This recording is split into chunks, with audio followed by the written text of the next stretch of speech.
Oh. So I don't know. Where's Dr. Phil?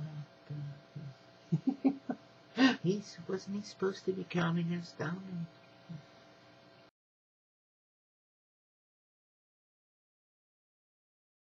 Oh. Oops. Hi, GenderBlenders. It's no fair getting me to look at you when it's time to do a video to start. Well, I thought I did that rather well. Welcome to week 156. And this week's question is a nice one, actually. Right. Has there ever been a time or situation that has made you feel inadequate as a trans person? For example, you're not trans enough because you decide one path of transition over another. What is that about? I've recently met a couple of people who were happy enough just to be able to understand what they are. Yep, it's true. And that's not even taking hormones or anything like that. And that's because they're not ready yet, and they haven't gotten the doctor's letter yet. They're just starting in on their therapy. That is a part of the same path. Exactly. It is the same. Transitioning begins with your therapist. Transitioning begins with you acquiring the letters before you start on your HRT. HRT is not the beginning of transition, nor has it ever been the beginning of transition. Right. So when does your transition begin? Transition begins when you begin the process of your transition. Exactly. It does not begin upon recognition. So it begins to win the process. So, yeah. How does the process start? With a decision. Sometimes there's a decision. Sometimes it's forced upon us. Yeah. Oh, indeed true. Okay. Indeed true. You don't decide to take one path over the other. You do make decisions on how far you want to go in your transition. That's very true. Some people decide they don't even want to transition at all.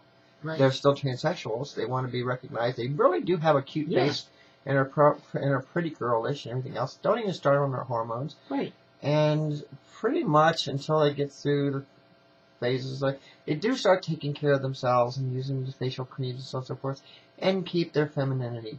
And they are very, very, and a lot of times they're very low. Yeah. Very low T levels. And when you do have low T levels, we all know, and it's, through scientific studies and so on and so forth, the T level is a driver. If you have low T levels, then you generally have less of a drive to go into the mid levels, the intense level, or the extreme level of transitioning. Has there ever been a time or situation that has made you feel inadequate as a trans person? Ow! In every situation of transhood that I've ever known, and including every trans person that I have ever known. Yeah. We all have situations that make us feel inadequate, even amongst ourselves, telling ourselves that we don't look good enough. You're too old. Don't even start your transition. Sorry, dear, but look at me, okay? Maybe I don't look the best. If you're going and seeing a regular family physician or doctor, so on and so forth, and he's got you on hormones, and you think that you're taking enough, I think there's a lot of psychological aspects in what you look like and what happens to you. And I do think that plays a big role in in everyone's lives. But the older you get, the more you need to take. And unless you're going to a trans specialist, how do you know you are even taking the dosage you're supposed to be taking to put yourself into forced puberty for those changes? As you get beyond a specific age, you need to go into what's called the forced puberty. And only a trans specialist is going to know that. Your regular home physician or doctor is not going to know that. He's not going to know how to administer, or even if he takes blood tests and blood readings, what he's looking at to diagnose you if you're having an issue. Honey, let me tell you what. I started. And I seen changes, but I went to a trans specialist. I insisted on a trans specialist. You do the same. Don't listen. Don't let anyone tell you that. That does make you feel inadequate. You can change. I've changed a lot. Yeah. And let's put it this way. I get discounts in a lot of places. Yeah. But you know what? You do change. And Yes, you do change. And it has nothing to do with the fact that she is in a stroller when I'm pushing her through the gates in Disneyland. That's true. It's not because she's a child. But yeah, we are, we're pushed into making us feel inadequate, Yeah, we are. as a trans person. So, a lot of times, those situations, when you're with people who are naysayers, that's a situation. Oh, gosh, yes. Absolutely. When you're in a situation with people who feel uncomfortable with you. Yep. Even when you're by yourself, and you say, oh my, am I ever going to pass? Don't we all say that? Yeah, I still say it. Don't we all? I say that because I see my imperfections. Sure. And don't you dare come back and say, well, we see them too.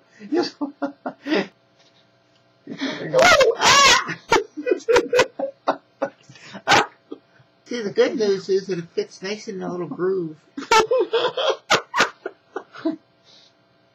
All right, back to the movie. Back to the movie.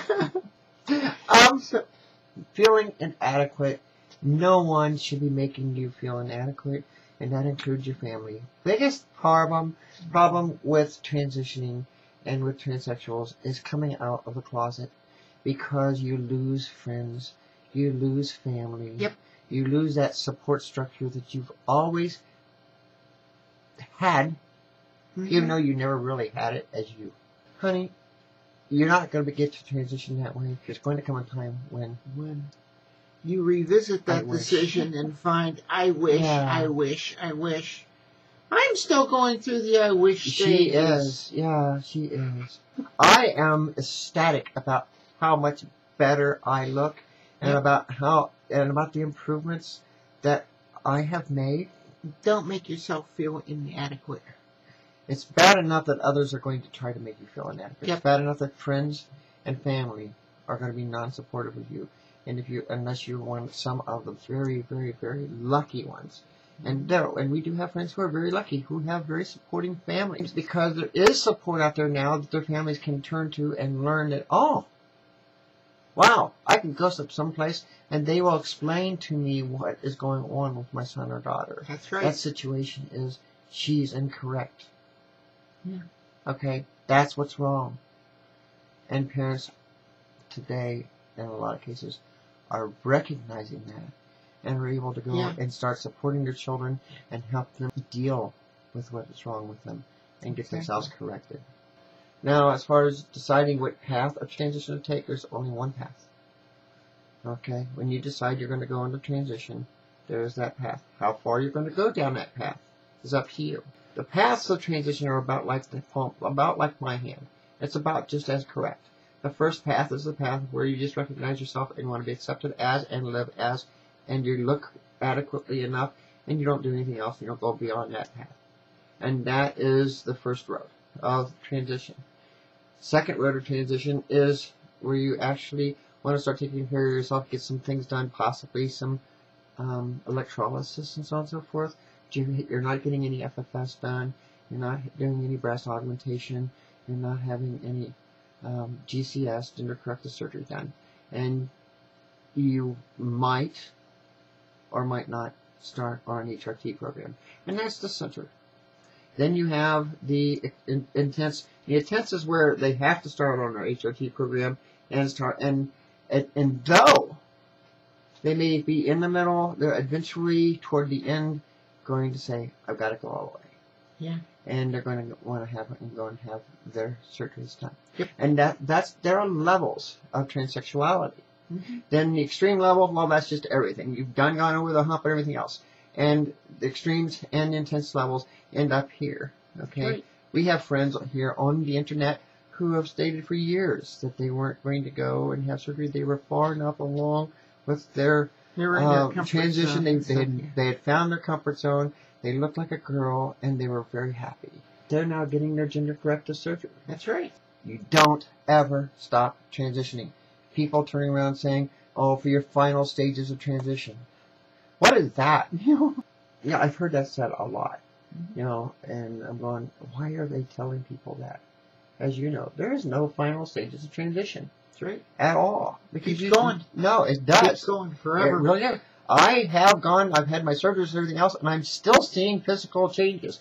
Stephanie's still seeing physical changes. That's right. And loving every Yes. minute of it. Puberty, forced puberty that you go through takes anywhere from 4 to 5 years for you to go through it. Any girl will tell you puberty takes about 4 to 5 years. If you just started your transitioning in a year or 2 years ago, or even 3 years ago, you still, depending upon whether or not you're taking the correct dosage or not, and you've seen a trans specialist so that you are taking the correct dosage, it depends on where your body starts reacting. Now, these are some of the things for you to take into account when it comes to following that transition path. We have covered the different roadmaps and stuff like that we found on internet sites. Yeah. And stuff There are. Yeah. There are a lot of places out there on the internet to help you get the information and stuff that you need. There are a lot of us mentors out there to help people with their transitions and to talk with them and so that they know that they're not alone. That's what we do. We reach out to help others. There are a lot of us who are out there who are helping others to acquire the procedures and stuff that they need and to be able to afford them. Yep.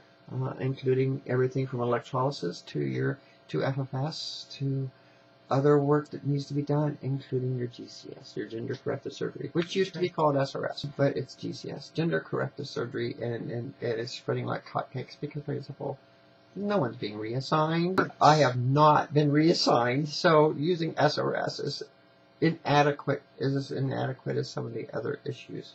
Yeah, actually, that is an issue of inadequacy, you know. So until you've been corrected, you're going to feel inadequate. Yes, that's right. And that's the problem. That is a problem. This week we are talking about inadequacy and trans enough and things like that. And, you know, that all rolls into one. It's all part of the same transition. It is. It's all a part of the same transitioning process. It's just it depends on how far on that process, on the time, because it's a timeline. It really is. There's a timeline there. And unfortunately, when that timeline starts, if you're not a genetically correct girl, it's not going to start at the age of 9 or 10. It's going to start when you start it. And that's when it starts. But when you're starting and you're correcting your gender, you got to go back and you got to go through the correct puberty of that gender. Exactly. That is what a lot of our fellow transsexuals do not seem to understand. Yeah. For some reason. We have to go through a second one. Right. Simply because it has to be the correct puberty. It needs to be. Needs to be. That's right. For us. Because you're taking your testosterone levels down and you're bringing your estrogen levels up to where it needs to be. Or you're taking your estrogen levels down and you're bringing your testosterone levels up to where they need to be. Exactly. Either way, you need to put yourself through the puberty stage of that corrected gender. Love to have your comments and suggestions. If you like what you see, you like what you hear, and you still want to watch more of us as we continue on, please subscribe and become a part of our viewers. We would love to have you. We'd love to hear your comments and suggestions. Love to hear your comments. We do answer them. Yes, we do. Thank you very much for watching us. We appreciate it. Thank you for this extended long period of time that you spent with us here today. Exactly. We both love making our videos. Oh, and there's one other thing that our sponsor said before we can do our news break, and that is our sponsor. Our sponsor today is Nestle's Hot Cocoa. Nestle's Hot Cocoa. Yum. You drink some? Yum. I love drinking it, and in fact, that's what I use. In fact, I was even seeing me drinking it today, but